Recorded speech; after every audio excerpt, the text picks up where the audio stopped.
బంగ్లాదేశ్లో మైనార్టీలపై దాడులు రోజురోజుకి పెచ్చుమీరుతున్నాయి. ఇటీవల ఇస్లాం వ్యతిరేక ఆరోపణలతో పలువురు హిందూ మతానికి చెందిన వ్యక్తులు బంగ్లాదేశ్లో హత్యకు గురయ్యారు. ఇప్పుడు సునామ్గంజ్ అనే జిల్లాలో జోయ్ మహాపాత్ర అనే యువకుడిపై దాడి చేసి అనంతరం విషం ఇచ్చి చంపినట్లు అక్కడి మీడియాలో కథనాలు వెలువడుతున్నాయి.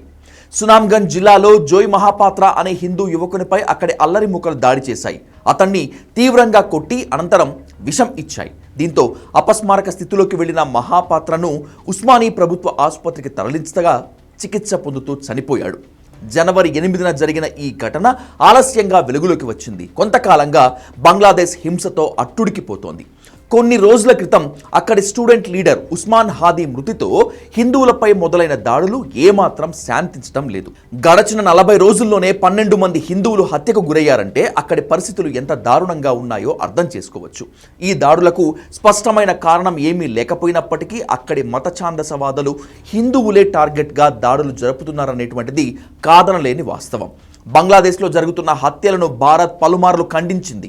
మైనార్టీలపై దాడులు అరికట్టాలని కోరింది. ఇటీవల ఆ దేశ మాజీ ప్రధానమంత్రి ఖలీదా జియా అంత్యక్రియలకు సైతం భారత విదేశాంగ శాఖ మంత్రి జైశంకర్ హాజరై సంతాపం ప్రకటించారు. పరిస్థితులను కొంత అదుపులోకి తెచ్చే ప్రయత్నం చేసినప్పటికీ అక్కడి మత ఛాందసవాదులు విద్వేషాన్ని చిమ్మటం ఆపటం లేదు. ఈ 2026 ప్రారంభమై 10 రోజులు కూడా కాకముందే బంగ్లాదేశ్లో 4 హిందువులు హత్యకు గురయ్యారు. నూతన సంవత్సర వేడుకల వేళ షరియత్పూర్ జిల్లాలో కోఖన్ చంద్రదాస్ అనే వ్యక్తిపై దాడి చేసి చంపారు. జనవరి 5న హిందూ వార్తా సంపాదకుడు రాణా కాంతి బైరాగిని కాల్చి చంపారు. అనంతరం నర్సింగి జిల్లాలో వ్యాపారి మణిచక్రవర్తి ప్రాణాలు తీశారు. తాజాగా మహాపాత్ర అనే యువకుడిని విషమిచ్చి చంపారు.